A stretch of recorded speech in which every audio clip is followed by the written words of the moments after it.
Есть государственный уровень в Республике Молдова и другие, так сказать, администрации, которые существуют на территории Республики Молдова. И там, конечно, нужен реформы. Нужен бизнес-климат, который работает так, что у всех бизнесовых компаний есть одинаковые возможности, одинаковые права. Это очень важно. Что касается бизнеса, что им надо в этом контексте делать? Это подготовиться на открытие новых рынков. Когда раньше Молдова больше работала на более традиционный рынок, тогда стандартизация была меньше, но тоже прибыль был меньше. Поэтому в все этого процесса модернизации экономики надо активно работать тоже не только на уровне государства, но тоже на уровне бизнеса. Что, например, в экспорте фруктов и овощей было бы достойные инвестиции на качество упаковки, на долгосрочные холодильники. Это, конечно, может быть для короткий срок достаточно большой инвестиции, но для долгий срок это необходимая инвестиция. И так как я говорил про европейские стандарты, они уже стали глобальными. Они помогают экспорту не только в Евросоюзе, хотя этот рынок действительно очень привлекательный, но и на других рынках.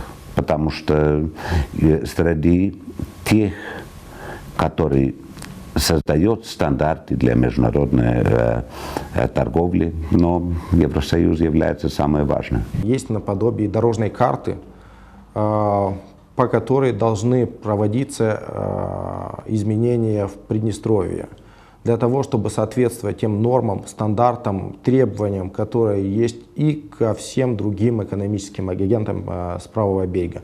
Да, может быть, Тирасполю будет необходимо чуть больше времени для того, чтобы внедрять эти требования, но им надо соответствовать, потому что для того, чтобы иметь доступ на рынок, надо соответствовать тем требованиям рынка, которые, скажем, покупатели хотят видеть. И тут и относится и к ветеринарии, и к качеству продукции, и к внешнему виду, и к вкусовым качествам, и к многим другим аспектам.